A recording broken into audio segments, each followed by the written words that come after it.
अस्सलाम वालेकुम दोस्तों, कैसे हैं आप सब। बदर जाते हैं कचहरी।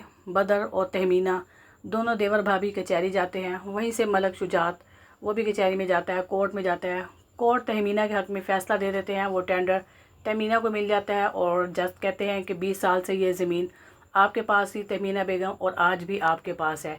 ये बात सुनकर मलक शुजात को बहुत ज़्यादा गुस्सा आता है, लेकिन मलक शुजात शर्मिंदा होकर वहाँ से उठता है। जैसे ही उठता है, रईस बदर सामने आ जाता है और बदर ज़मान कहता है, तुम्हें औरतों के हाथों से ज़लील होने का अब शौक़ हो गया है। शुरू से तुम औरतों के हाथों से ज़लील होते हो। ये बात सुनकर मलक शुजात के पाँव से ज़मीन निकल जाती है और बहुत शर्मिंदा होकर घर आता है। घर आके वो कहता है अपने बाबा को कि हमें टेंडर नहीं मिलना, ना ही हमें वो ज़मीन मिली। उसका बाप कहता कोई बात नहीं बेटा, अगर ज़मीन नहीं मिली लेकिन तुम उसको मैदान में उतरे तो सही। इस जंग में तुम उतरे, बेशक तुम्हारी हार हुई, कोई बात नहीं, इसमें कोई मसला नहीं।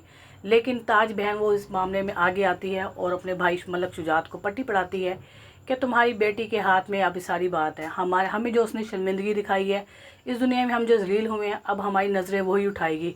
किसी तरीके से तुम फजर को ये बात समझा दो कि शेर अब ठीक ना हो पाए। शेर को वो डोज दे कि वो मर जाए और सारी ज़मीन जो जायदाद ये सारी ट्रस्ट में चली जाए। मलक शुजात ये बात सुनकर हैरान होता है और यही बात सुनते हुए वापस लौट जाता है।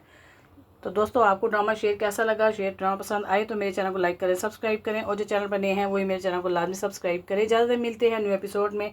ओके जी, थैंक यू, अल्लाह हाफिज़।